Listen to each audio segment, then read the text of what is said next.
Hello friends, कसे आहात तुम्ही सगळे? आय होप तुम्ही सगळे छानच असाल. तर आज मी एक स्पेशल वेट लॉस रेसिपी करत आहे. तर विचार केला चला तुमच्यासाठी पण ही शेअर करावी रेसिपी. अतिशय इझी अशी ही रेसिपी आहे. कुणीही कधीही घरी बनवू शकतं. ब्रेकफास्टला, लंचला तुम्ही कधीही बनवू शकता. आणि सगळ्यात महत्त्वाचं, ही खूप हेल्दी रेसिपी आहे. तर याच्यासाठी मी घेतलेले आहेत स्प्राऊट आणि हे आहेत मटकीचे, तुम्ही मुगाचेही घेऊ शकता.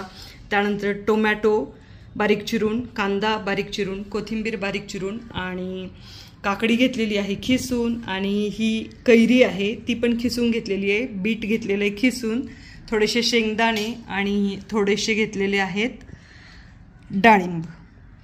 तर हे इतके सारे आयटम्स मी घेतलेले आहेत. तर तुम्ही तुमच्या इच्छेनुसार कमी जास्त हे पदार्थ करू शकता. तुम्ही गाजर पण खिसून घेऊ शकता याच्यामध्ये. आणि थोडीशी इमलीची चटणी आहे, तुमच्याकडं ग्रीन चटणी असेल तर ती तुम्ही घेऊ शकता.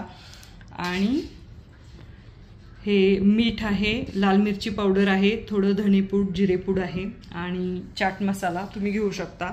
आता हे फक्त मी सगळं एकत्र करणार आहे. आता हे सगळं मी एकत्र मिक्स केलं आणि हे पण मिरची पावडर, मीठ वगैरे हे पण मी मिक्स करणार आहे. आणि इमलीची चटणी ही पण घालेल. हे सगळं तुम्ही टेस्टनुसार तुम्हाला जसं आवडेल ना तसं तुम्ही घाला याच्यामध्ये. तुम्हाला पाहिजे तर तुम्ही लिंबू पण पिळू शकता. आता फक्त हे मी मिक्स करणार आहे छानसं. आणि छान तुम्ही हे मिक्स केल्यानंतर हे तयार आहे खाण्यासाठी. मग तुम्ही हे भाकरीसोबत पण खाऊ शकता, तुम्हाला आवडत असेल तर वेट लॉससाठी, किंवा असंच स्नॅक्सला पण खाऊ शकता. मला तर हे खूप आवडतं आणि आरुषला तर याच्यामध्ये इमलीची चटणी असते त्यामुळे त्याला पण हे खूप आवडतं.